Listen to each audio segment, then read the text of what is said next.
The first thing Reva did when she found the farmhouse was check the roof. Not the door, not the windows, not whether the lock could be broken or the nearest neighbor was close enough to see smoke. She checked the roof because she was a blacksmith's wife and a blacksmith's widow.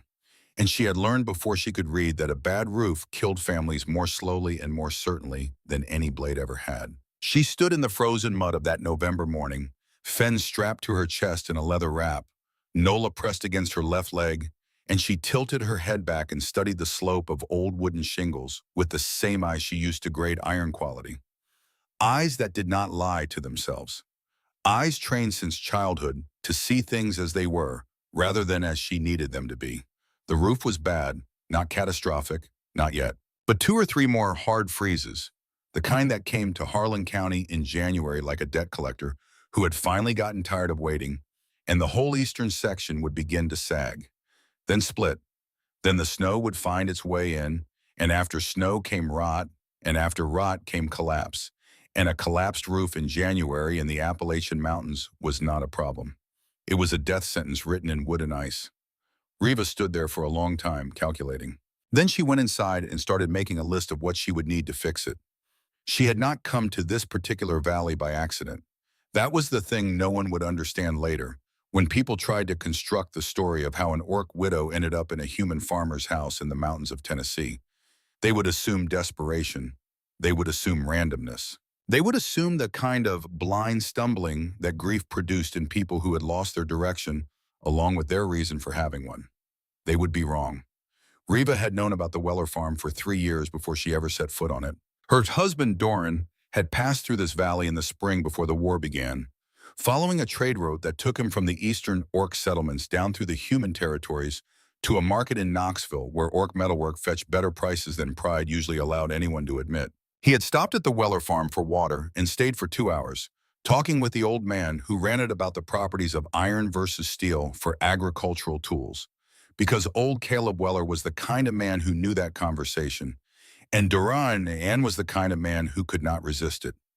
He had come home and told Reva about it, about the valley that sat quiet between ridgelines like a secret the mountains kept, about the apple trees that were just beginning to come in, about the old man with the rough hands and the careful eyes who offered water without hesitation and conversation without suspicion, about how the farm felt, in Doran's words, like a place where things could grow that had trouble growing elsewhere.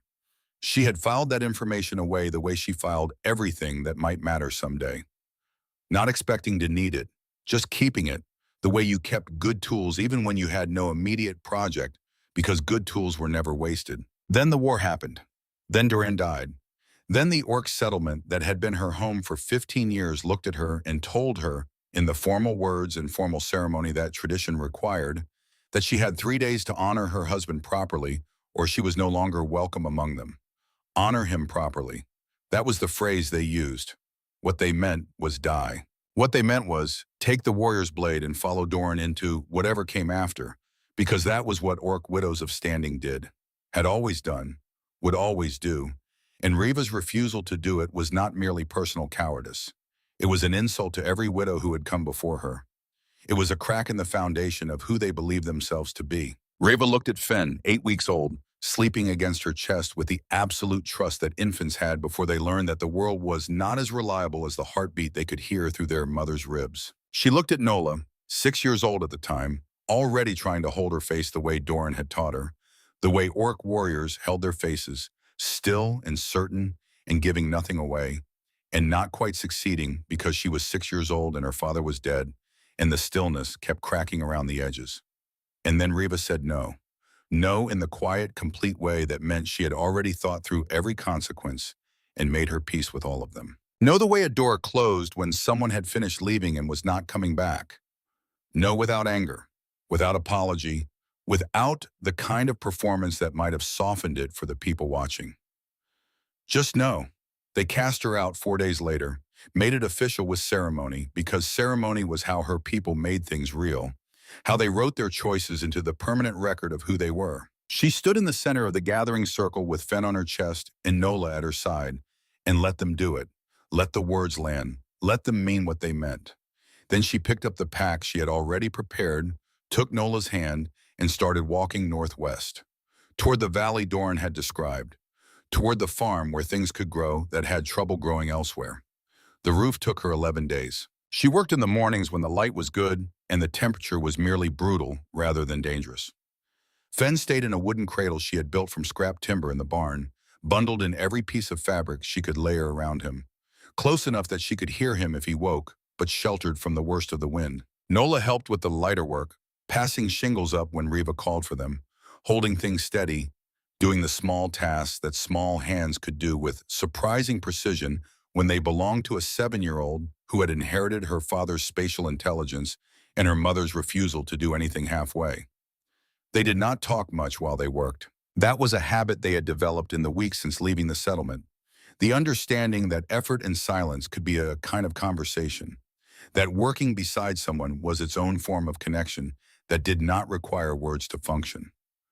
On the third day, Reva found the split in the main beam she had suspected was there. On the fifth day, she found the materials she needed to address it in the barn, because the old man who had built this place had been the kind of man who kept spare timber the way some men kept whiskey. On the 8th day, the eastern section was sound. On the 11th day, she stood in the yard and checked her work with honest eyes and decided it would hold. It would hold through January, through February, through whatever the mountains decided to throw at it for the rest of the winter. She went inside and made tea from the stores she had found in the kitchen, dried herbs left behind when the farm was abandoned, and she sat at the table that had been built by hands she would never meet, and she allowed herself, for exactly the time it took to drink 1 cup, to feel something that was not planning or calculation or the grim mechanical work of keeping 2 children alive. She allowed herself to feel the very small, very fragile thing she had been refusing to name since she walked away from the settlement. Relief. The feeling passed. She washed the cup, set it back in exactly the place she had found it, and went to start on the fence. She had been there 4 months when Borak found her. She was in the yard when he came up the track, visible from a long way off because he moved with the deliberate economy of old warriors who had learned that wasted motion was a form of disrespect to the body that had already given so much. He was carrying a walking stick and wearing a coat that had been mended so many times the original material was mostly theoretical. He had 1 arm. The left sleeve of the coat was folded and pinned with the practiced neatness of a man who had long since stopped treating his own damage as remarkable. Reva did not stop working. She set down her axe and waited, which was different.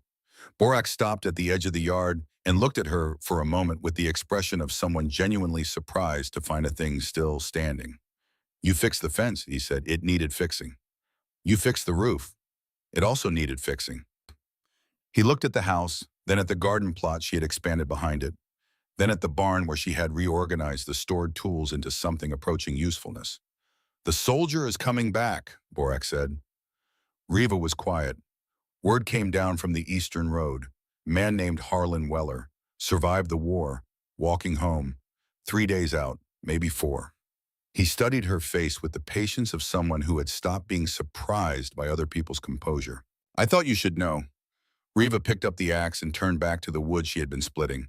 She took 1 swing, 2, then she stopped and stood with the axe in her hands, not working, not resting, just standing the way people stood when they were making a decision that was going to cost them something regardless of which direction it landed. "Thank you," she said, "for telling me." Borak nodded. He started to turn away, then paused with the careful deliberateness of a man who did not turn around twice without reason. "What will you do?" he asked. Reva split another log. "Stay," she said. That was the word that changed everything, though she would not understand how completely until much later. Stay, not hide, not run. Not pack what she could carry and disappear into the ridgeline before dawn and hope that the next empty place she found would be as useful as this one because there would not be a next place this useful. She knew that. She had understood it from the moment she saw the valley, that this was the place Duran had sent her to, that there was no backup version of this plan waiting further down any road she might take. But stay was also not simply the only remaining option. That mattered, and Reva knew it mattered, even if she could not fully explain why. She was choosing to stay. Not because she had nowhere else to go, not because her legs were too tired and her children were too young, and the mountains in winter were too indifferent to the survival of mothers who had run out of alternatives. She was choosing to stay because 4 months ago she had stood in front of her people and said no, had accepted everything that came with that word, and she was not going to undercut it now by spending the rest of her life running from the next difficult thing. She had chosen to live. That meant living, not surviving. There was a distinction, and she intended to honor it. So she stayed. She spent the 3 days before he arrived doing what she had been doing every day, working. She reinforced the northern fence post that had been giving her trouble. She expanded the root cellar 2 feet in the eastern direction because a root cellar was only as good as its capacity. She mended Nola's boots and made Nola wear them around the barn for a full day to make sure the repair held before trusting them to actual weather. She taught Nola 3 words she would need: arrangement, temporary, productive.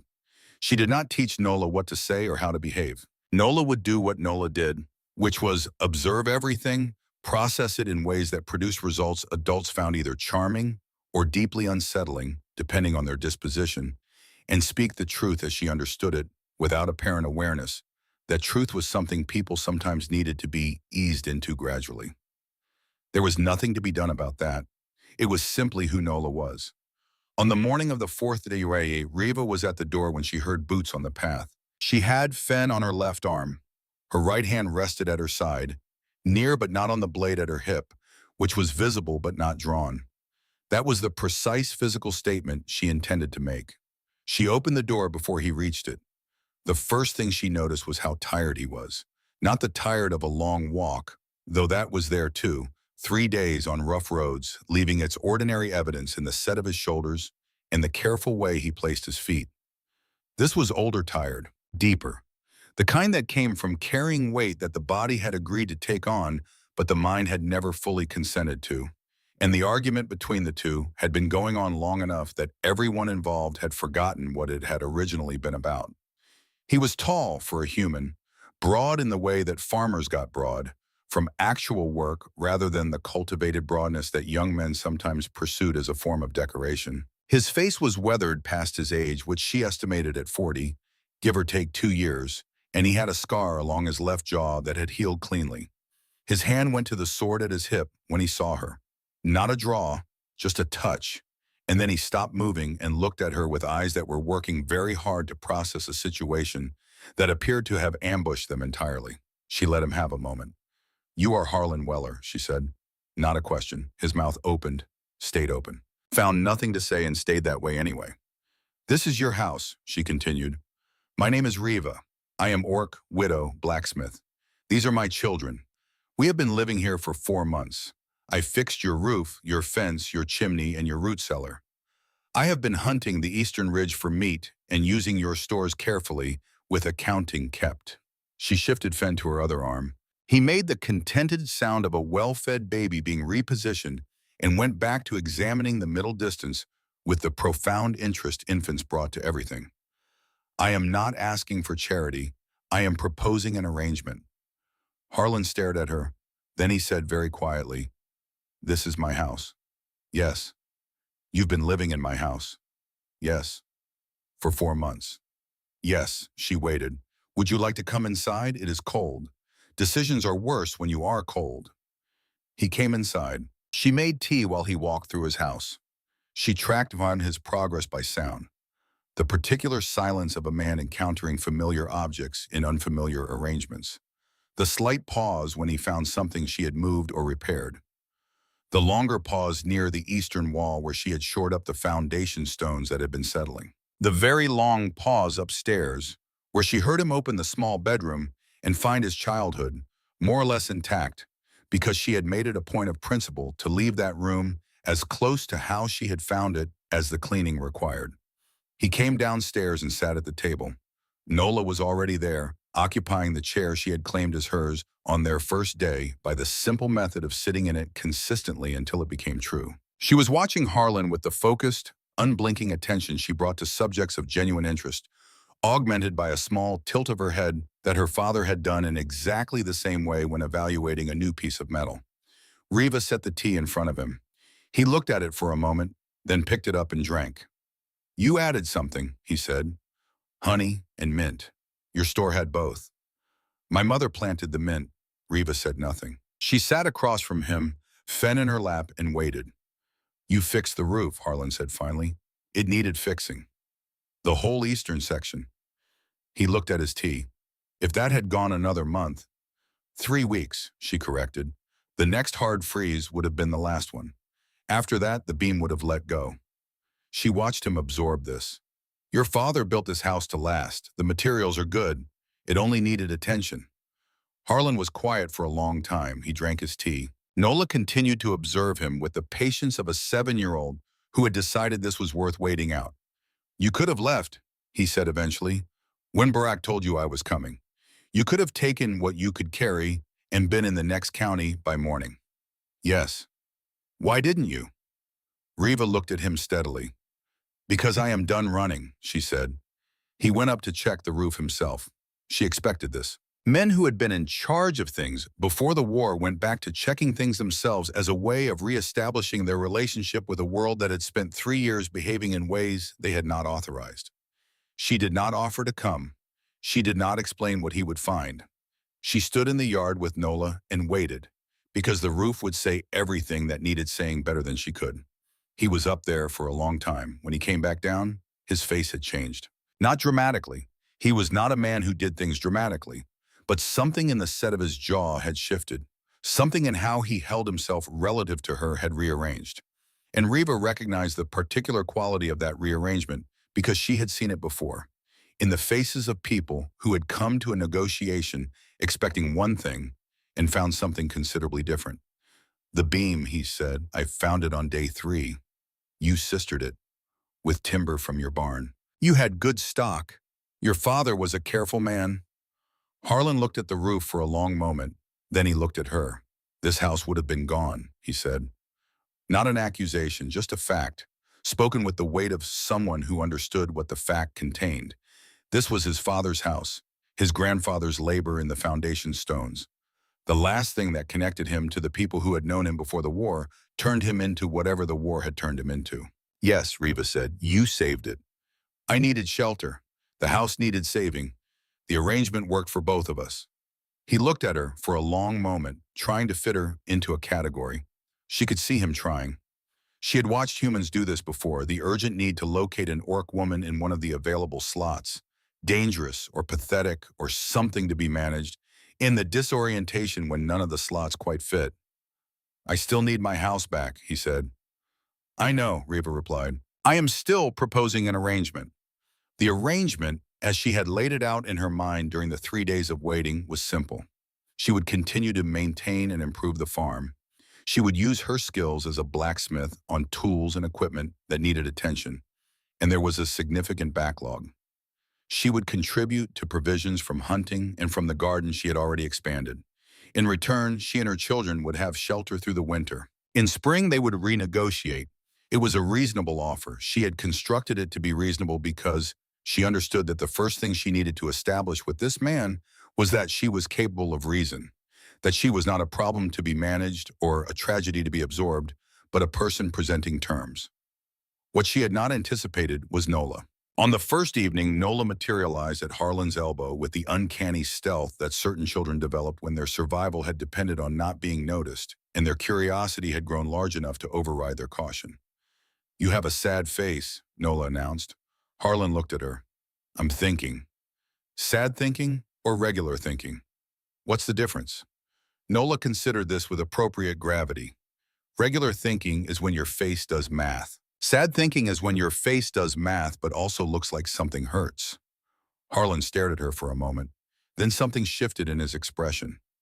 Not quite a smile, not quite anything, but a softening. The way frost softened before it became water. Still there, but no longer committed to staying solid. Nola, Riva said from the kitchen. Manners. I am using manners. I'm using words. Words are polite biting. Harlan made a sound. Short, involuntary, pressed back almost immediately, but Riva heard it. The sound a man made when something surprised a laugh out of him before he remembered he was not currently in the business of being surprised by anything. She filed that away. On the 5th day, Riva was in the barn sharpening tools when she heard Nola's voice from the garden. Not the playing voice or the talking voice. The voice Nola used when she had done something she believed was obviously correct and was prepared to defend to any and all interested parties. She went to the garden. Nola was standing in the middle of the turned earth with a small leather pouch in both hands. Harlan was at the edge of the garden, very still, in the way men went still when something had happened they had not yet decided how to classify.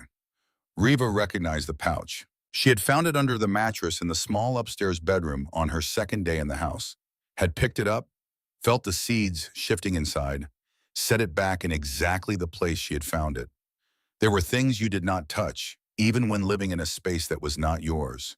Seeds that a man had carried through a war and kept under his childhood bed were clearly among them. "Where did you find that?" Harlan's voice was level, too level, the kind of level that took effort. "Under your bed," Nola said with complete absence of guilt. "I was looking for interesting things. You have very boring things. But these are not boring. Those are mine. Yes, and they need to go in the ground." She held the pouch toward him. "I already dug the holes. Look." She pointed to the row of small, neat depressions in the turned soil, 4 inches apart, exactly the right depth for apple seeds, though Reva was not sure how she knew the right depth, only that she had apparently worked it out. Harlan looked at the holes, then at Nola, then at the pouch. "Those seeds belong to my mother," he said. "She gave them to me before the conscription." Nola received this information with the gravity she brought to things that mattered. "Is your mother gone?" A pause. Ishramid pause. "Yes." "Then she would want the seeds in the ground," Nola said. "Seeds are not pets. You cannot keep them in a bag forever. They must go into the ground or they forget how to be trees." Harlan crouched down to her level. Reva watched him look at this orc child with her one baby tusk and her carved wooden sword on her back and her complete, guileless certainty that she was right. And she watched something in him respond to that certainty the way dry ground responded to the first rain after a long summer. Not with drama, just with quiet and immediate absorption. "You know how to plant apple seeds?" he asked. Nola straightened with absolute confidence. "No, but you can teach me. Teaching is sharing. Sharing makes things stronger." He was quiet for a long moment. Then he looked up, past Nola, directly at Reva where she stood at the edge of the garden. His eyes asked something they did not yet have words for. Hers gave him an answer that did not require any. She nodded once. He turned back to Nola, took the pouch from her hands with the careful reverence of a man handling something irreplaceable and said, "The first thing you need to know about apple seeds is depth." Reva watched them from the doorway of the barn. Harlan on his knees in the soil, showing Nola how to measure depth with her finger, how to space them, how to press the earth back without packing it too hard. Nola beside him, intensely focused, doing each step with the methodical seriousness she brought to skills she had decided to acquire. Fen on a blanket nearby, examining his own hand with great interest and finding it satisfactory. The sun was low and winter pale over the western ridge. The valley was very quiet, and Reva stood at the doorway of the barn she had converted into a working forge. The barn in the house she had held together through November and December and January. The house that had been falling apart before she arrived and would have collapsed entirely before spring. And she understood something she had not expected to understand. She had come here because Doran had sent her here. She had stayed because she had made a decision and she honored her decisions. She had built the argument for an arrangement and she believed the argument was sound. But this, what she was watching in the garden, this was not part of any arrangement.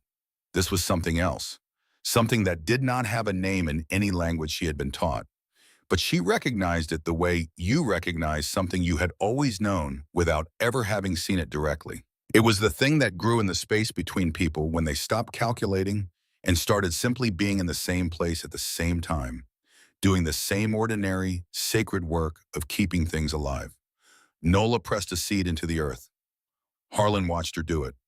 The mountains held the valley in their long shadows. And Reva, who had not allowed herself to cry in front of anyone since the morning they told her Doran was dead, turned away from the doorway and stood with her back to it for a long moment, her eyes dry, her hands steady, her face still.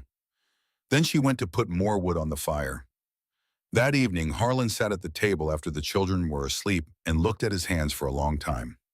Reva sat across from him, mending a piece of harness leather that had cracked in the cold. The fire was good, the house was warm, Outside, the wind came down off the ridge and found the valley and moved through it with the sound of something searching. 1 week, Harlan said. Riva did not look up from the leather. I'm not making any permanent decisions right now, he continued. I've been walking for 3 days. My house has an orc in it. I need time to think. 1 week is better than no weeks, Riva said. She continued mending. The fire popped. Fen made a small sound in his sleep from the basket near the hearth. The arrangement, Harlan said. You said you'd propose one. I did propose one. You listed your skills. You didn't tell me what you want in return. Riva set down the harness and looked at him directly. Shelter through winter, she said, for my children. That is what I want. That is all I want. He looked at her for a long time, searching for the angle in it, the hidden cost, the thing she was not saying. She let him look. She had nothing to hide. She had survived losing everything and been cast out by her own people and walked across mountains in November with an 8-month-old strapped to her chest. There was nothing he could see in her that she had not already examined herself and made her peace with. Finally, he nodded. 1 week, he said again. Riva picked up the harness. 1 week, she agreed. Outside, the wind found the ridge and went over it. Inside, the fire burned low and steady, the way good fires did when they had been properly built, with patience and with the understanding that warmth was the point, not spectacle.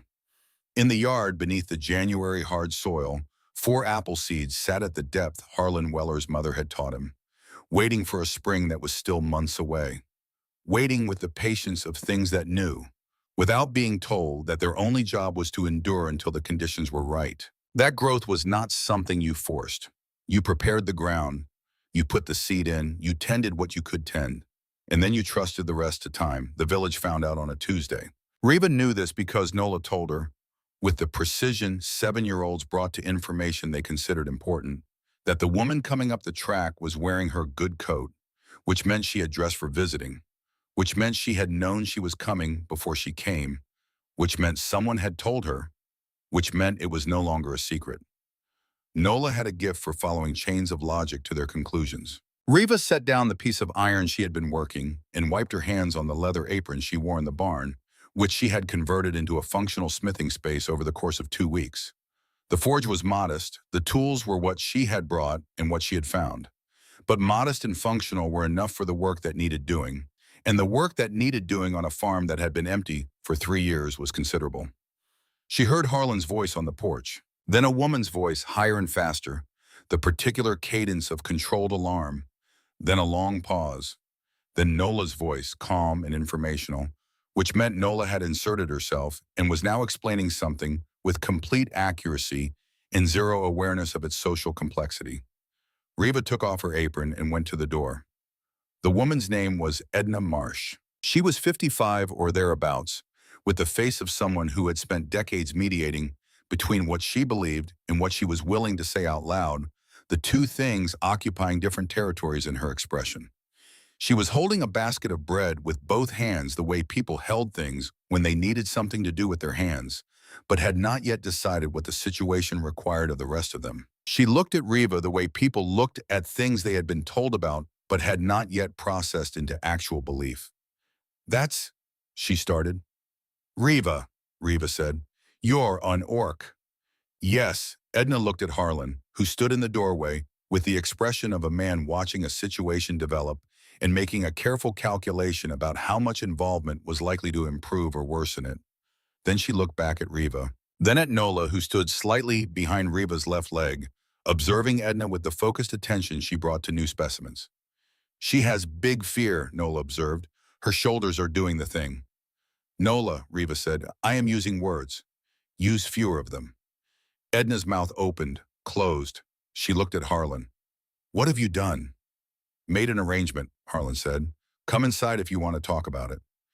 Edna did not come inside. She left the bread on the porch railing, which was not precisely the gesture she had arrived intending to make, and walked back down the track with the brisk stride of a woman who had decided to do her processing somewhere else. She turned once at the bottom, looked back at the house with an expression containing several things Riva could not fully read from this distance, and then kept walking. Nola watched her go. She will tell people, she said. Yes, Riva agreed. Many people. Yes. Nola thought about this. Is that bad? Riva picked up her apron and went back to the barn. It's true, she said. True things happen, whether you call them bad or not. The second visitor came 3 days later. He was not wearing his good coat. He wore the particular expression of a man who had organized something and was arriving to inspect his work. The combination of righteousness and preemptive defensiveness that came from knowing you were about to do something requiring justification. His name was Dalton Pruitt. He was 30 years old with the broad build of his father's Chernow and none of his father's patience. He had lost a brother in the war. This was a fact Riva learned later, from Harlan, spoken in the tone of someone offering context rather than excuse, the way you identified a crack in a wall before explaining why it ran the direction it did. Harlan went to meet him at the property line. Riva stayed at the barn door and watched, because the barn door gave her a clear sight line while keeping Dalton's attention on Harlan, and attention management was a skill she had developed early and maintained carefully. The conversation lasted 12 minutes. She could not hear most of it, only the rhythm, Harlan's voice steady and low, Dalton's louder, with the particular rise at the end of sentences that meant he was making declarations rather than arguments. When Dalton left, he left the way men left when they had said what they came to say, but had not yet achieved what they came to achieve. Not finished. Postponed. That evening, Harlan came to the barn and stood in the doorway watching her work for a moment before speaking. He'll be back, Harlan said. Riva turned the piece of iron she was examining, checking the temper by the color. I know. He's building something, talking to people, the families that lost someone in the war. He paused. That's most of the families. Riva set the iron down. What do you want me to do with that information? Harlan was quiet. I don't know yet, he said. I just thought you should know. I've known since the woman with the basket, Riva said. This was always going to happen. The question was never whether, just when and how bad. He looked at her with the look she had come to recognize, the one that appeared when she said something requiring him to adjust his picture of what she understood about her own situation. He kept expecting her to be surprised by things she had already accounted for. She was not sure what this said about him, but she suspected it said something true. Are you afraid? He asked. Riva considered the question with the honesty it deserved. I'm careful, she said. Fear is what you feel when you haven't decided what to do yet. I've decided. She picked up the iron. Go eat. The stew has been on since noon. Borak came on a Thursday morning when the air had the particular gray quality that meant snow before evening. He came to find Riva, not Harlan. He knew where she would be, in the barn, working, because Riva was always working when she was not tending children, because stillness was the thing she could not afford. Not yet, maybe not ever, because stillness was where the things she was not looking at directly had room to become visible. He settled onto the old stool she kept near the forge for exactly this kind of visit, folded his one good arm across his chest, and watched her work for a while before he spoke. I need to tell you something about Doran, he said. Riva's hands did not stop moving. Then tell me. Borak had been with her husband's unit in the last campaign. Not fighting, his arm had been gone for 2 years by then, but managing supply lines, which was where old warriors went when they could no longer be sent toward the fighting. That was how he had been at the Eastern Field Station when they brought Doran in. It wasn't quick, Borak said. I know what you were told. I know what the official message said. It wasn't true. The hammer came down. The iron rang. Tell me, Riva said again. 6 hours, Borak said. The arrow missed the lung but found the vessel next to it. He was conscious for most of it. Fought to stay that way. He paused. He had a message. He made the medic repeat it back to him 3 times before he was satisfied. The hammer paused. He didn't say survive, Borak said quietly. The official version simplified it. What he actually said was more specific. The old warrior looked at his hands for a moment, then back at her. He said, go to the Valley Farm north of Knoxville, the one with the apple trees starting to come in. He said, the man who owns it is the kind of man who knows what iron is worth. He said, go there and propose an arrangement. He said, use those exact words because the man will understand that language. Riva had stopped working. She stood with the hammer at her side, her back to Borak, facing the wall of the barn where she had hung her tools in the order she always hung them, each one in its place. He knew this farm, Borak said. He'd been here. He knew the man who owned it. He passed through this valley on the Knoxville route, same as always, and he stopped here and he talked with the old man who ran the place, and he remembered it. A pause. He sent you somewhere specific, Riva, not just away from danger. He sent you here. He used his last 6 hours to make sure you got the exact right place. The barn was very quiet. Outside, the first snow of the day had begun, soft and without urgency, the kind of snow that fell because falling was simply what it did at this temperature, not because it had anything particular to prove. I thought I chose this place, Riva said. You did. He gave you the coordinates. You made the choice. Borak's voice was careful, carrying weight that needed to be set down gently. It's not the same as being sent. He showed you a door. You're the one who decided to walk through it. She stood for a long time without speaking.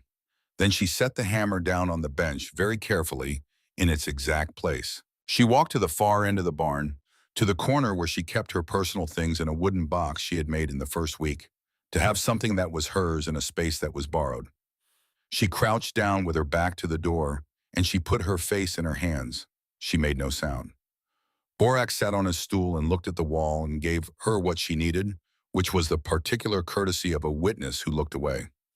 When she stood again, her face was dry. Her hands were steady. She walked back to the forge, picked up the hammer, and looked at the iron she had been working. Thank you, she said. Borak nodded once, levered himself off the stool, and walked out into the snow. Riva brought the hammer down. The iron rang clear and true in the cold air, the sound traveling out across the yard and up the slope and into the gray winter sky. The sound of something being made from something that had been through fire and come out the other side, still worth working. Dalton moved faster than she had expected. She had given him 2 weeks in her estimation. He gave himself 10 days. He chose the market square, which was where you chose if you understood that public shame required an audience and an audience required a public space. He waited until Harlan had gone to trade for seed stock and winter supplies, which meant either he had been watching the farm's schedule or someone had told him, and either way the effect was the same. Riva was in the market alone with Nola when Dalton began to speak. She knew what was happening before she could hear the words. She knew it from the way the square rearranged itself, the subtle shift of bodies when a crowd sensed it was about to become an event rather than a collection of individuals going about separate business. She knew it from the way the woman at the dry goods stall looked at her and then quickly away, the particular quality of that quick away that meant knowledge of what was coming. She took Nola's hand. Stay beside me, she said quietly. What's happening? Someone is going to say things that are true in a way that is meant to hurt. Nola thought about this. That's a mean thing to do with true things. Yes, Riva agreed. It is. Dalton's voice carried. He had a good voice for carrying, built for a smithy, accustomed to projecting over the sound of forge and hammer. He was talking about the war, about loss, about the families present who had buried sons and husbands and fathers, about what it meant that one of their own was now sheltering the enemy in his father's house. He was good at this. She had to acknowledge that. He knew how to take grief and anger and shape them into something with direction.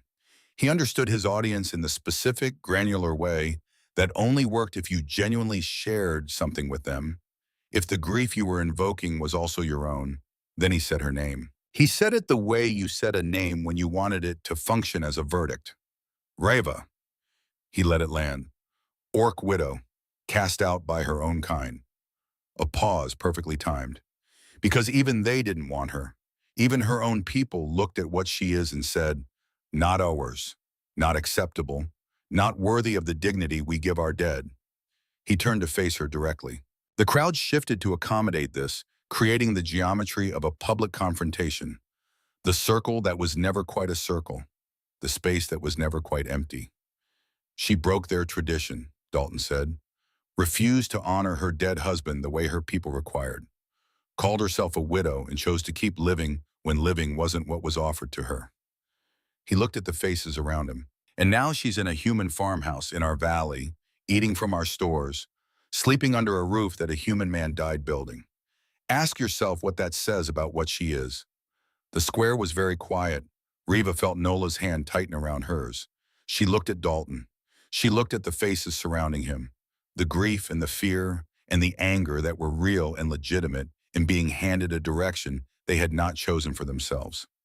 She looked at all of it without flinching. Then she took one step forward.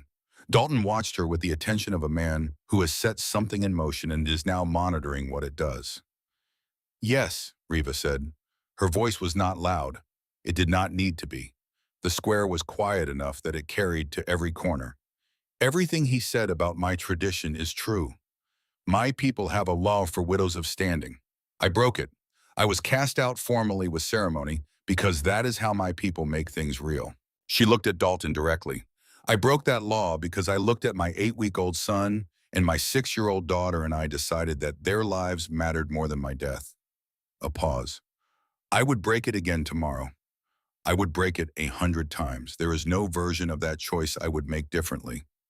Silence. You think this is weakness, she continued. You think casting me out was the correct response to a woman who chose her children over tradition? Maybe by your standards it was. Maybe by your standards, a woman who refuses to die for the sake of appearances deserves exactly what she got. She looked at the faces around her, not with anger, but with the directness that came from having nothing left to protect. But I am standing here. My children are alive. And I fixed a man's house that would have fallen without me, using skills I built over 15 years with my own hands. She let that settle. Judge the tree by what it grows. She did not wait for a response. She took Nola's hand and walked out of the square with the measured pace of someone who had decided the conversation was finished and was demonstrating that decision with her feet. Behind her, the silence held for 3 full seconds before anyone spoke. 3 seconds was a long time for a crowd. Nola walked beside her without speaking until they were off the main road and onto the track toward the farm. Then she looked up. Was that brave or stupid? She asked. Probably both, Riva said. Papa Harlan will want to know what happened. Riva looked down at her. He's not your... she started. He doesn't snore as much as he used to, Nola said, with the air of someone making an entirely unrelated observation. I think the house is good for him. Riva said nothing. They walked home through the gray afternoon, the snow from the previous week still sitting in the shadow places where the sun did not reach, white and patient and in no particular hurry to become anything other than what it was. Dalton came back that night, not with 10 men, with 8. One of them was Roy Gaines, who had lost his only son in the 3rd year of the war, which meant Roy's presence there was grief wearing the clothing of conviction, which was the most dangerous kind because it was the most sincere.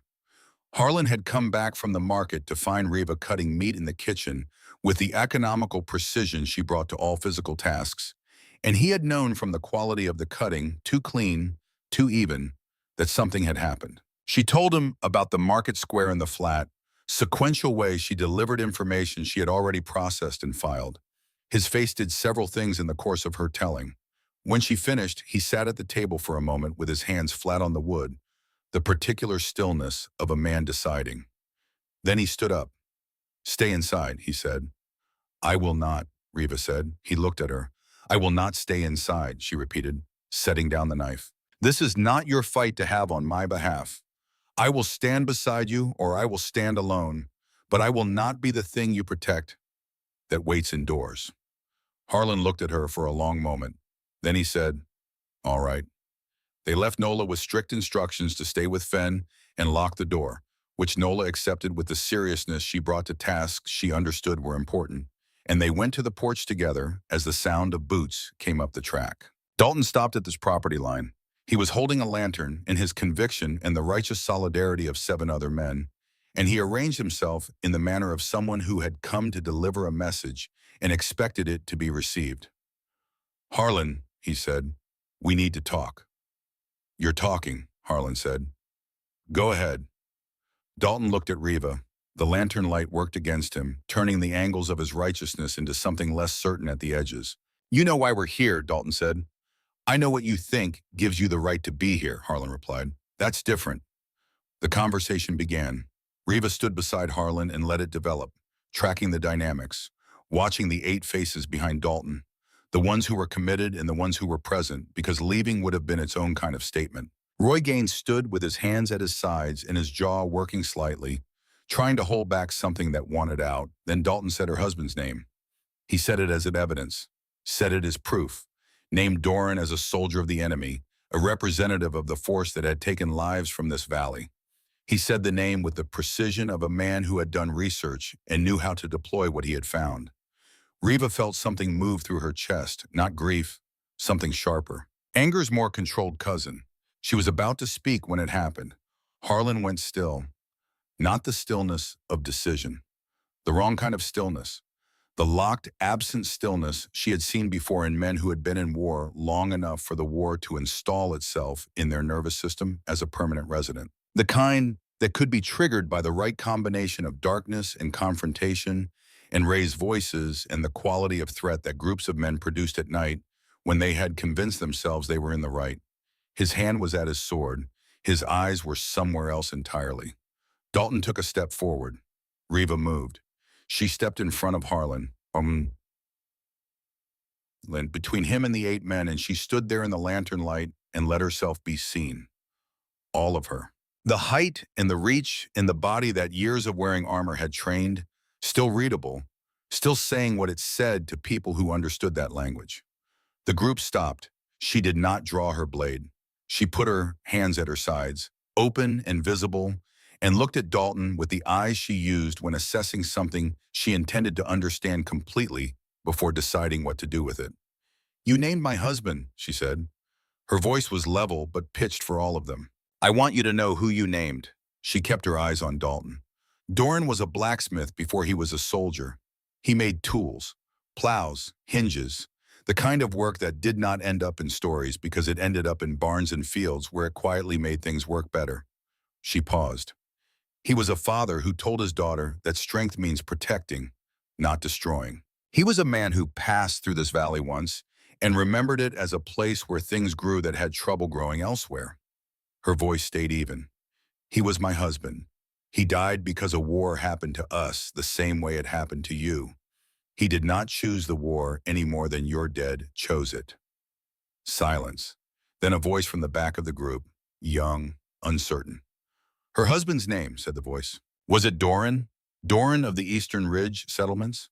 Reva turned to find the speaker. He was young, 25 at the outside, and he had stepped slightly apart from the group without seeming to notice he had done it. The way people stepped away from things when their bodies understood something their minds were still processing. He was fighting a feeling he was not prepared to have in public. "Colt," Dalton said sharply, "not the time." "His brother," Colt said. He was looking at Reva, and his voice had lost its steadiness, had taken on the quality of something cracking under pressure applied too long. "Duran's older brother, KL, he was my unit. 2 years, we had a plan after. A bakery, his knowledge of spice, my baking. We were going to—" He stopped, started again. "He took an arrow. It was meant for me.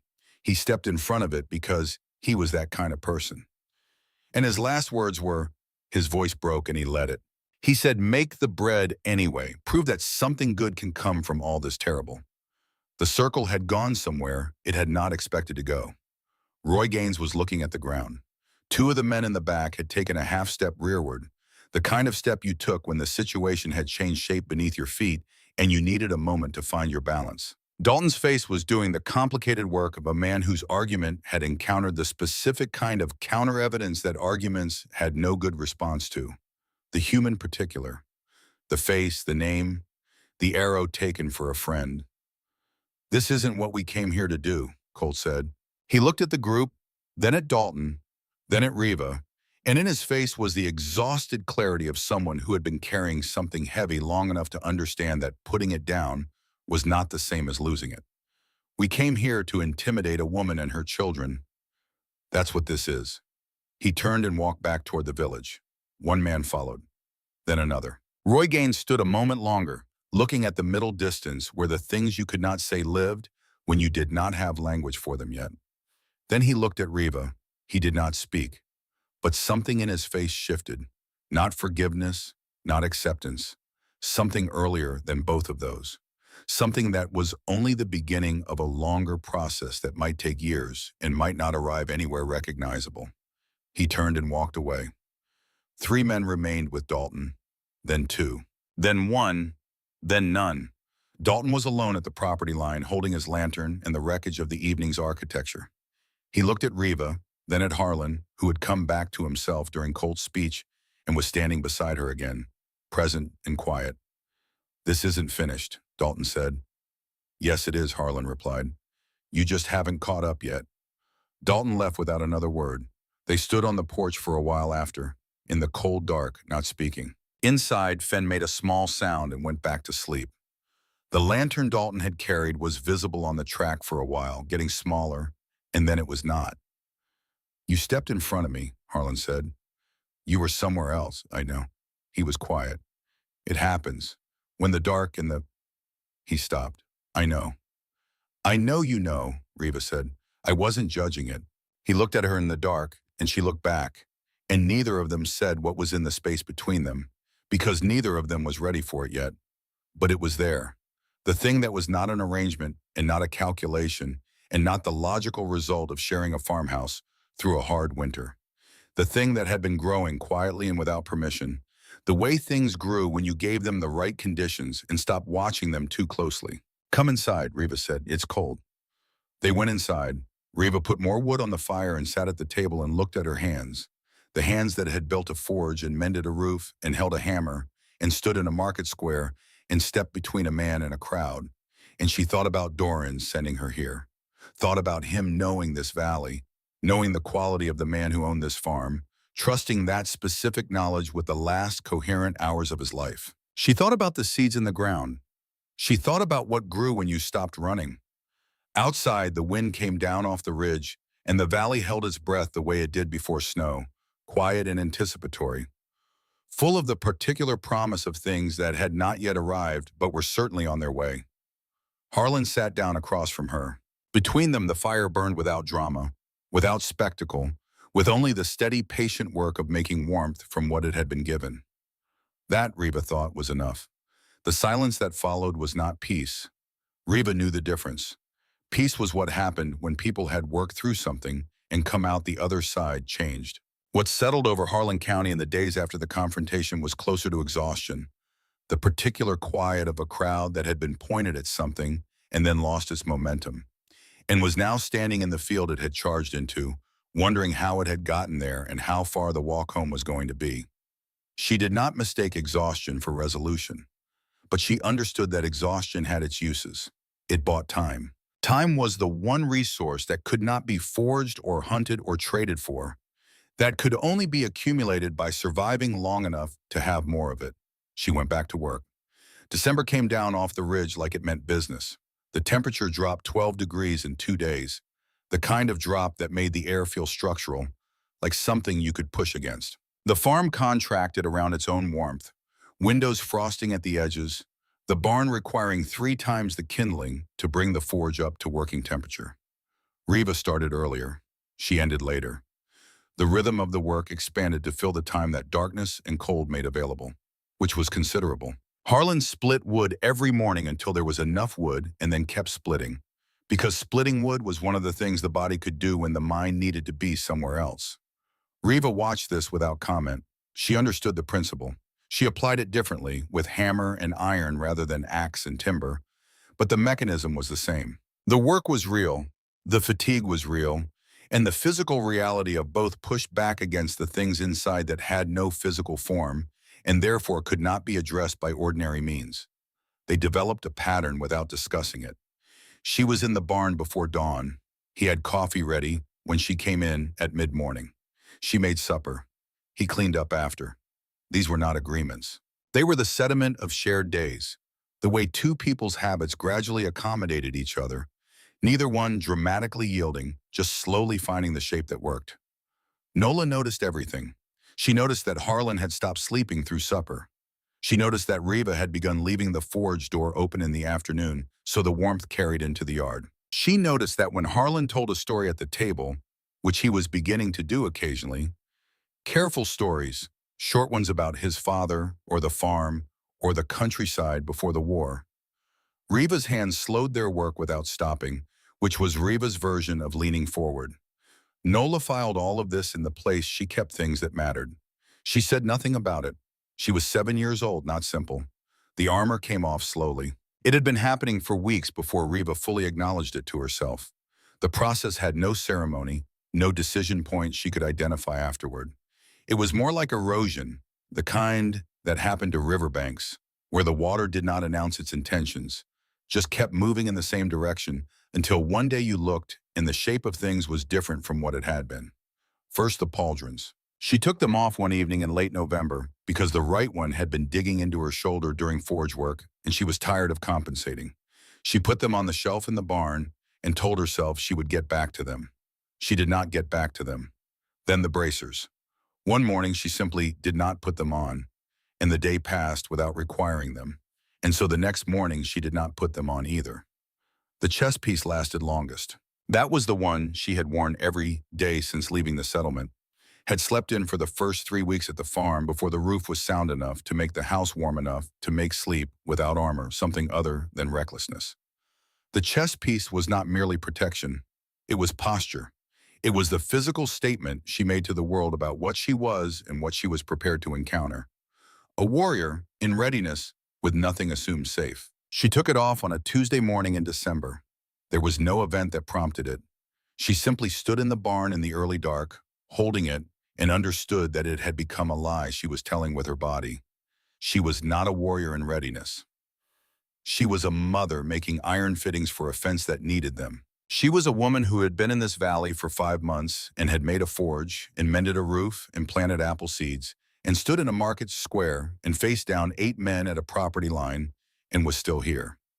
She set the chess piece on the shelf next to the pauldrons. She went to work. Harlan saw her that morning when he brought coffee to the barn. He looked at her, at the shelf where the armor sat, back at her. He said nothing. He set the coffee on the workbench where she could reach it. Before he left, he paused in the doorway. "Cold today," he said. "I've got an extra vest in the chest upstairs. Heavy wool, if you want it." Reva looked at him.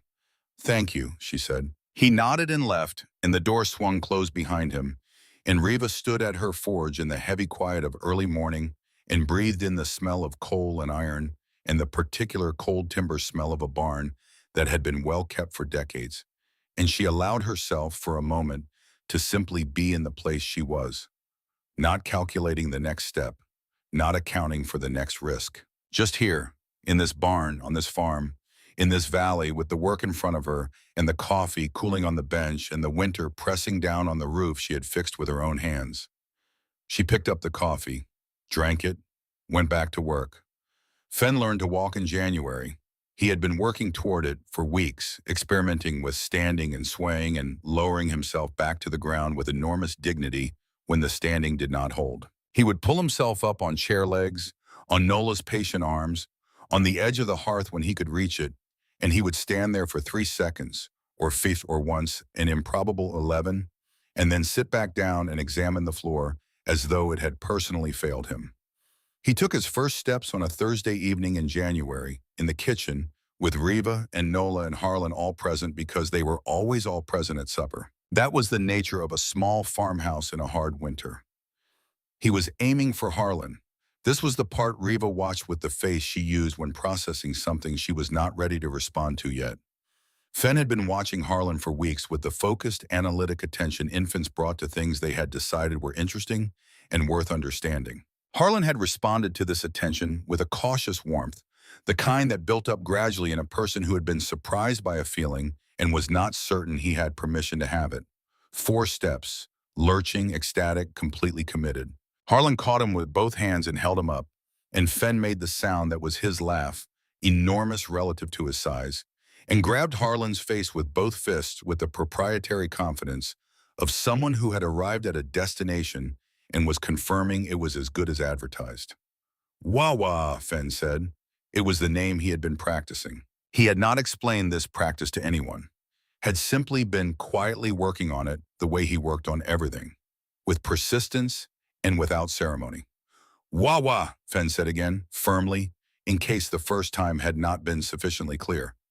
Harlan looked at the baby holding his face.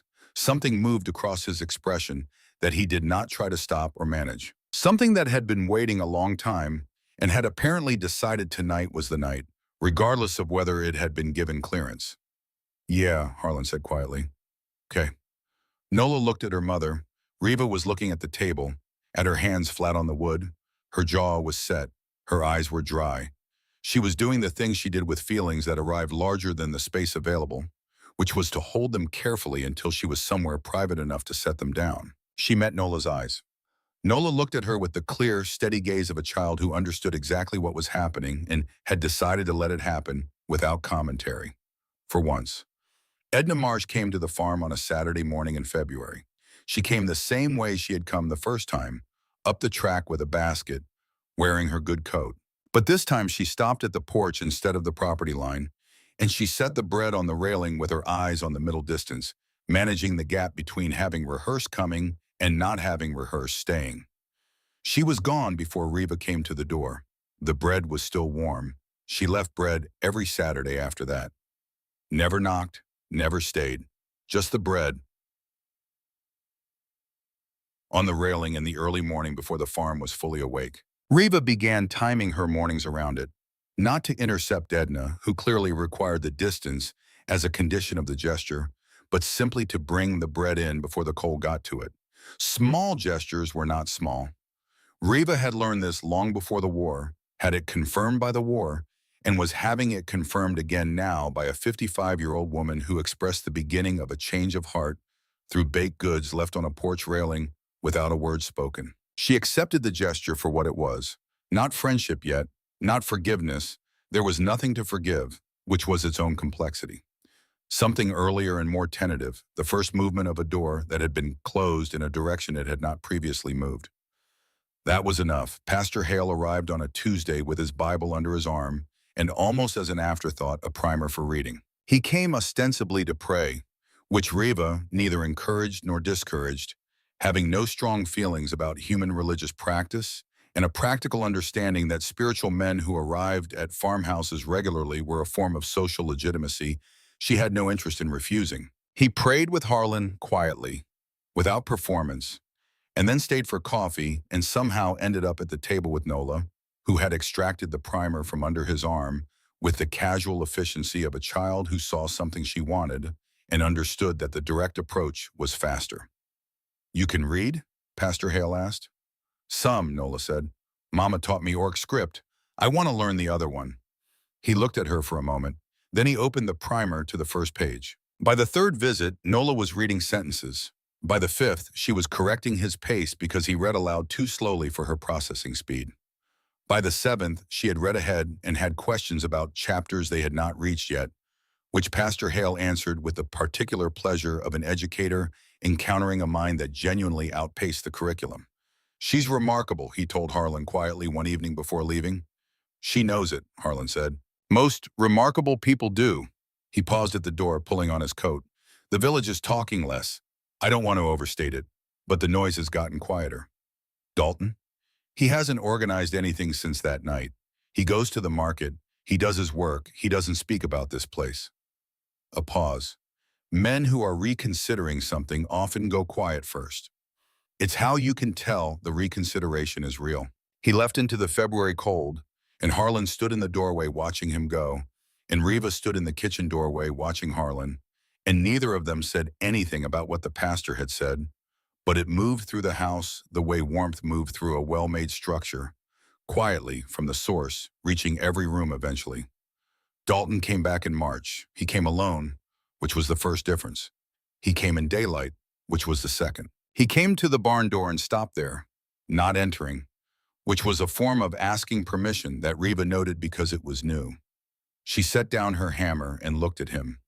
He was holding something wrapped in rough cloth. He looked like a man who had prepared what he wanted to say, and then, arriving at the place where he had to say it, found that the preparation was less useful than he had expected. "I heard you were a smith," he said. "Before." "I am a smith," Reva said. "Not before. Still." He nodded, receiving the correction without argument. He stepped forward and held out the wrapped bundle. She took it, unwrapped it slowly. The hammer was old, iron, not steel, which put its making at least 30 years back, probably more. The handle had been replaced at some point. Good ash wood fitted with the careful competence of someone who understood that a handle was not decoration but function, that the weight and balance of a handle changed the quality of every blow it carried. The head itself was a particular shape, flat-faced with a slight taper toward the back, the signature profile of a style she recognized immediately and completely. Her hands went still. "Where did you find this?" Her voice was level. Dalton looked at his feet, then back at her. "My father kept it, said he got it in trade maybe 8 years before the war, from an orc smith who came through on the Knoxville route doing business. Said the man came through every spring for 3 years running, stopping to trade, then stopped coming when the war made the roads what they became." He met her eyes. Said it was the finest piece of ironwork he'd ever seen, and he was ashamed to admit that to anyone, so he kept it in the back of the shop where he didn't have to explain it. "When my father died, it came to me." Riva turned the hammer over. On the back of the head, barely visible because it had been worked into the iron rather than stamped on top of it, was a maker's mark. 2 lines crossing at an angle with a small circle at the center. The mark of Doran's teacher. The man who had taught her husband to work iron. The man who had died in the first year of the war, before the fighting had even properly organized itself into something with names and dates and official casualty counts. "He taught my husband," Riva said. "I know," Dalton said. She looked up at him. "I went looking," he said. "After that night, I went looking because I needed to understand something. And the only way I know how to understand things is to go find them." He held her gaze with the effortful steadiness of a man meeting something he had been avoiding. "His teacher made that hammer. Your husband learned his trade from the man who made it. And your husband sent you here because he trusted this place." He paused. "I wanted you to have it. I'm not saying it fixes anything. I'm not saying I was wrong about—" He stopped, started differently. "I'm saying this hammer belongs with someone who knows what it is."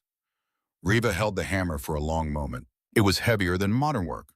The old iron had a density that newer alloys traded for efficiency, and efficiency was not always the point. Sometimes the point was weight. Sometimes the point was permanence. She looked at Dalton. "Your father was right," she said. "It's excellent work." Dalton nodded once. He turned and left the way he had come, alone and in daylight, back down the track toward the road. He did not look back. Riva stood in the barn with the hammer in her hands for a long time after he was gone. She thought about Doran's teacher, whose name was also Doran, and who had been confusing at family gatherings.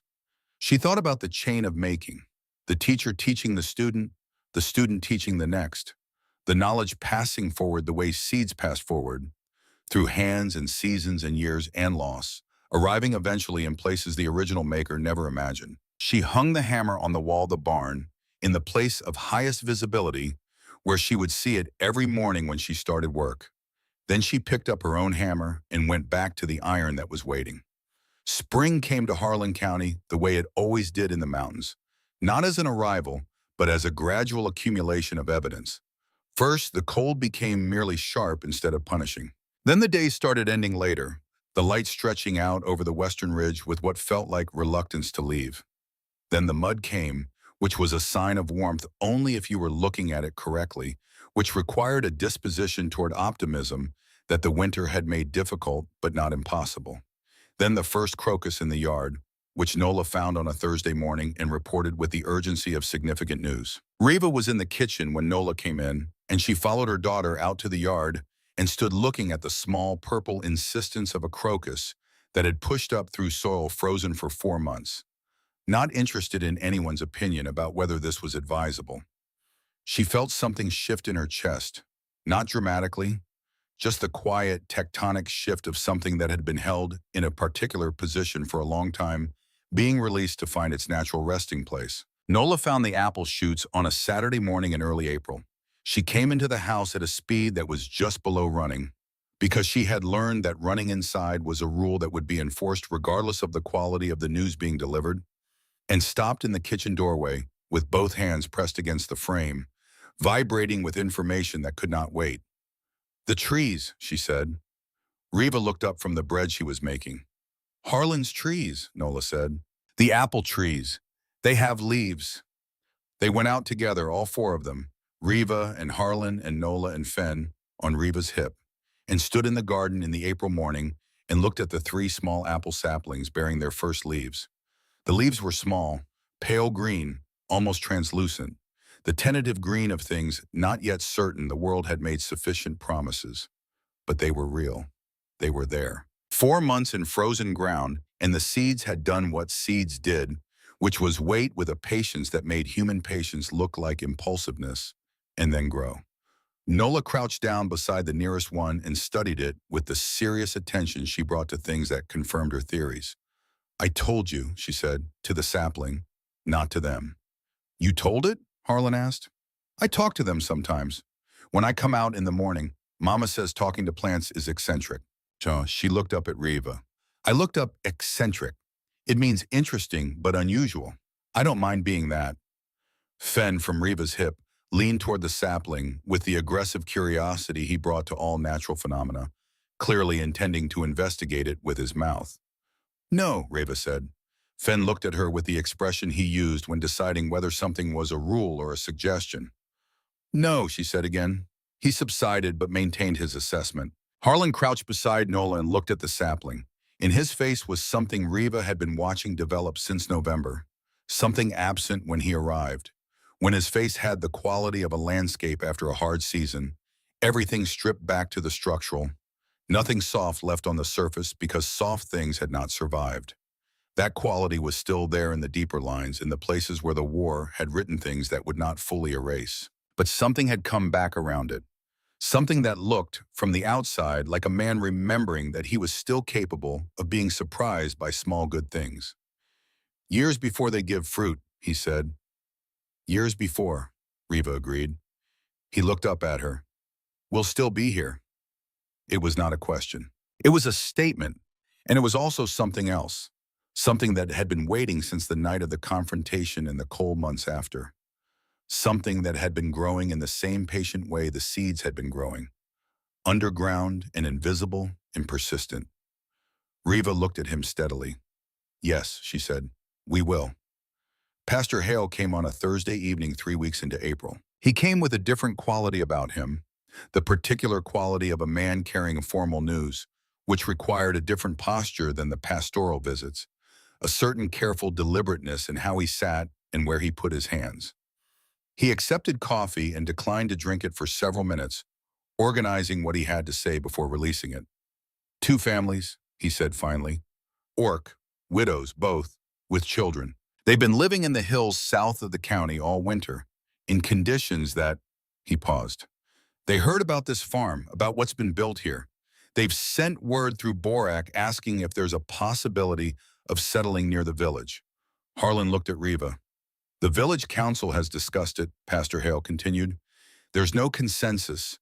There may not be consensus for some time, but there is a majority willing to consider it under certain conditions. He turned his coffee cup in his hands. One of those conditions is a guarantor, someone known to both communities who can vouch for the arrangement, someone the village trusts and who the Orc families will trust. He looked up. Someone who has already demonstrated that the arrangement is viable. He was looking at Riva. She was quiet for a moment. She understood what was being asked, not just the practical thing, not just the signature or the presence at a council meeting. What was being asked was for her to stand as proof, to present herself as evidence that what had happened in this farmhouse over the course of one winter was not an accident or an exception, but a method, something that could be repeated because she had done it. They asked for me, she said, not Harlan. They asked for the person who built this, Pastor Hale said. The council knows Harlan opened the door. They understand that. But what's been built here, he chose his words carefully. What's been built here was built by you. Riva sat with that. She thought about the roof she had fixed before the owner came home. The fence posts, the root cellar, the forge she had constructed from available materials, the garden she had expanded, the armor she had laid aside piece by piece as the necessity receded. She thought about standing in a market square and turning something meant as a weapon into a declaration. She thought about stepping in front of a man she had known for 4 months in the dark with 8 men facing her, because the situation required someone to step forward, and she was the person standing in the right place to do it. She thought about Doran using his last coherent hours to aim her at a specific valley, a specific farm, a specific quality of person, because he had known, with the certainty of a man running out of time and therefore unable to afford uncertainty, that this was where something could grow. She looked at Harlan.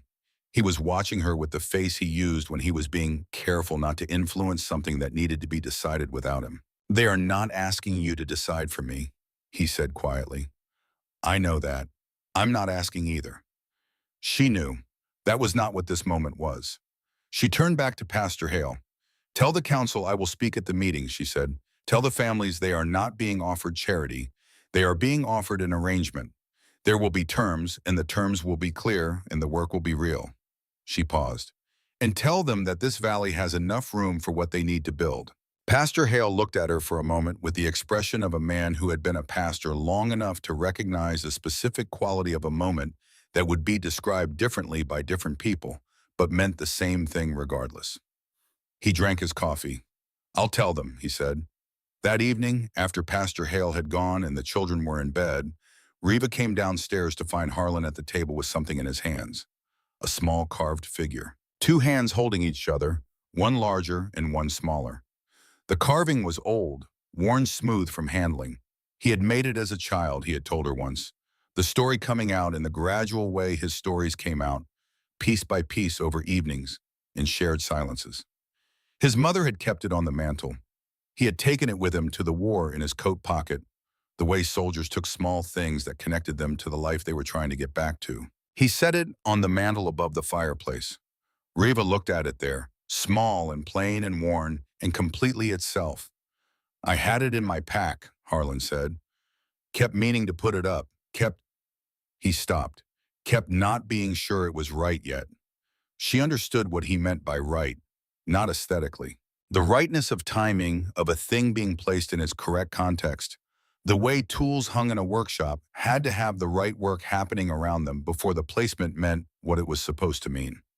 "It's right now," Reva said. He looked at her, and in his face was the man who had walked for 3 days to reach a house he thought he was coming back to alone, who had found instead 3 people he had not expected and had been afraid of what that meant, and had been angry about it, and had been confused by it, and had eventually, without deciding to, been changed by it in ways that were not reversible and that he would not have wanted to be.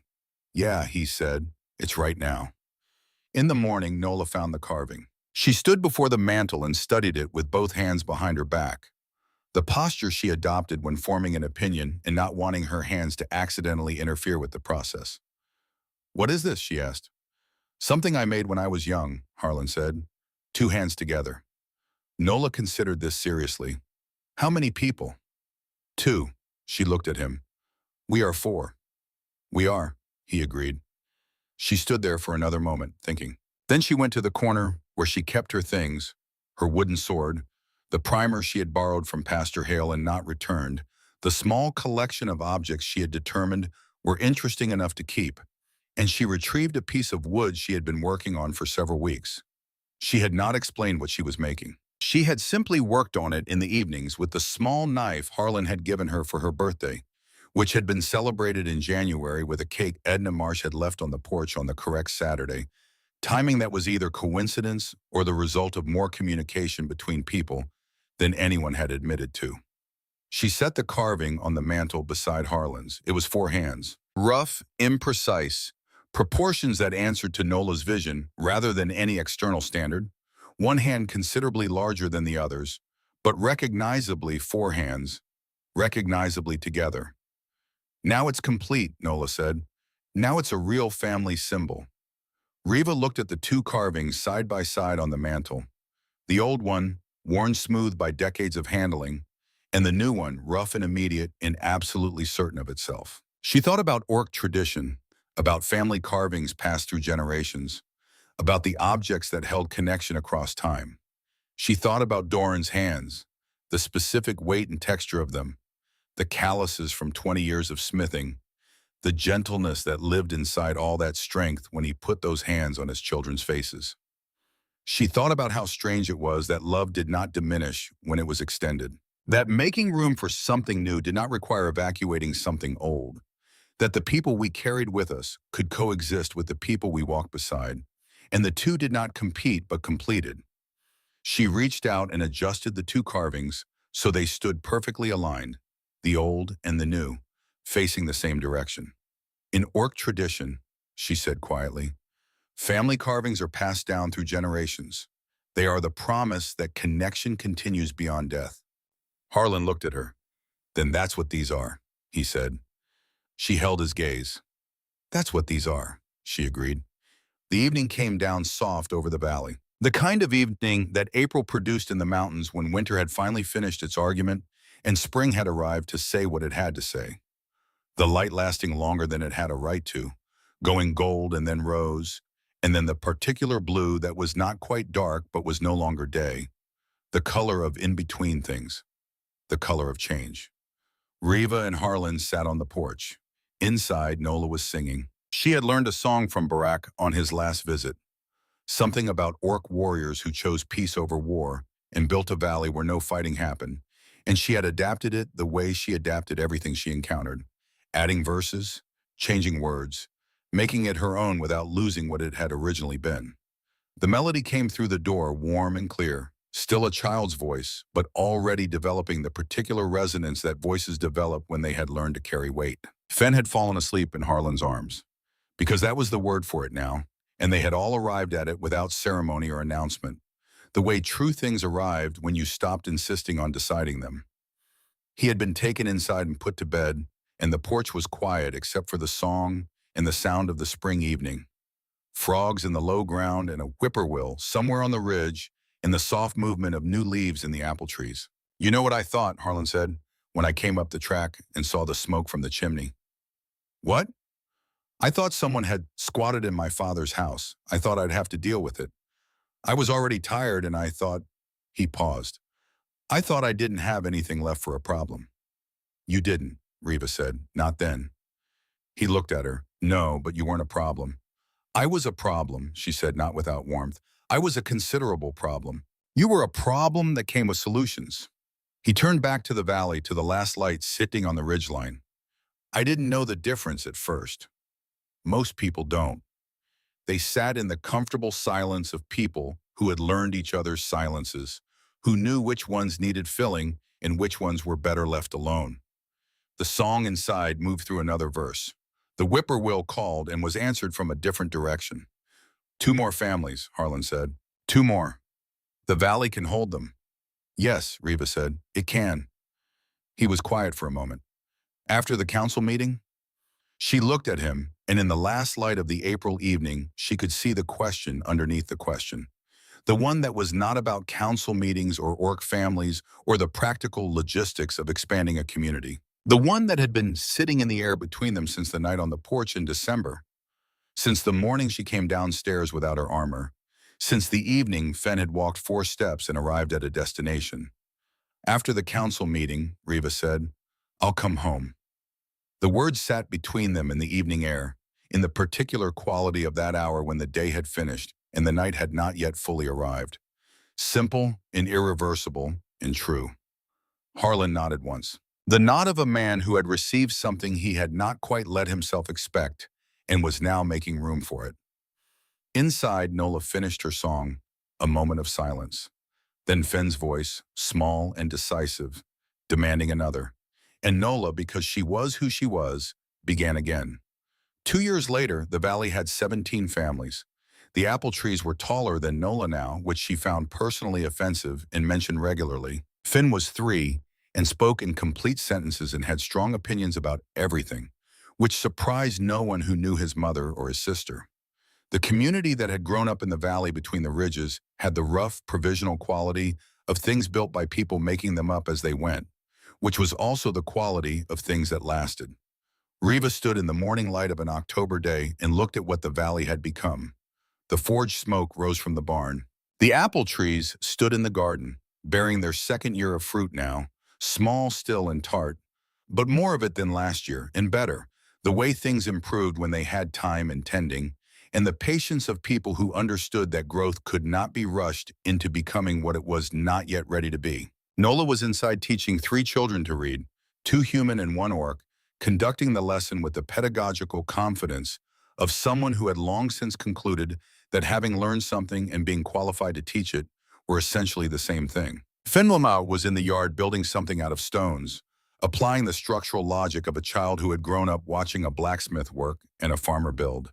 discovering with great satisfaction that things held together when you put them together correctly. Harlan came out of the barn with a coffee cup in each hand. She took hers. They stood side by side in the October morning, looking at the farm, at the valley, at the small particular world they had built from what they had been given, which was grief and ruins in two people's refusal to let those things be the final word. "Do you ever regret it?" Harlan asked. Reva drank her coffee. "I regret the war," she said. "I regret that my children grew up knowing what loss looks like before they were old enough to have the language for it. I regret that the world required all of this before it would consider the possibility that it could be different." She looked at him. "But I don't regret staying. I don't regret choosing life when death was offered. I don't regret any morning I woke up in this house and went to work." She looked back at the valley, at the mixed rooftops, the shared gardens, the children of two species playing in the lane between houses without apparent awareness that this was supposed to be impossible. "And I don't regret you." Harlan was quiet for a moment. "Neither do I," he said, "any of it." They stood there in the morning light, two people with their coffee and their valley and their improbable, particular, completely real life, while inside the house a child taught other children to read, and a toddler built something from stones, and two wooden carvings stood on the mantel above the fireplace, the old and the new, facing the same direction. From the valley below came the sound of the small market that had grown up in the past year, the mingled voices of orc and human traders, the back and forth of people learning each other's measures and preferences and jokes, the ordinary, unremarkable sound of a community doing the daily work of being a community. It was not impressive. It was not the thing that would make it into the histories that people wrote about great events and dramatic turning points. It was something quieter and more durable than that. It was the sound of people who had decided to stay. Nola appeared in the doorway behind them. "Fen is eating a rock," she announced. "Is it a small rock?" Reva asked. "Medium." "Harlan," Reva said. Harlan was already moving, setting down his coffee with the practiced efficiency of a man who had spent 2 years learning that medium-sized rocks were not a metaphorical problem. Reva watched him go, listened to the sound of his voice in the yard, patient and unhurried, explaining to a 3-year-old the general theory of why rocks were not food, and she felt something she had been feeling for months now with increasing frequency and decreasing surprise. Something that did not have a complicated name. Something that was simply the way things felt when you were where you were supposed to be, doing what you were supposed to do with the people you were supposed to be doing it with. The apple trees moved in the October breeze. The fruit in their branches, small and tart and absolutely real, caught the morning light and held it for a moment before letting it go. In the barn, on the wall in the place of highest visibility, the old hammer hung where she had put it.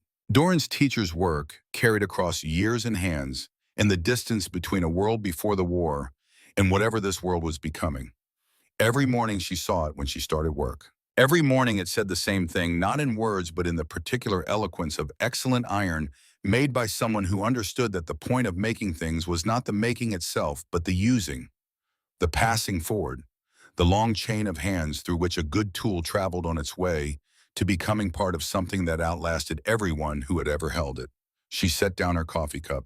She went to work. Some wars ended on battlefields, with flags and treaties and the formal architecture of conclusion. Some ended the way this one did, quietly, in a mountain valley, in the space between people who had decided that what they were building mattered more than what they had been told to fear. Not with a ceremony, not with a declaration. Just with two people on a porch in the morning, drinking coffee, watching apple trees that had survived their first winter and were now, slowly and without drama, becoming what they had always been meant to be. The valley held its light, the trees grew, and the work continued as it always had, as it always would, in the hands of people who had learned that this was what hands were for.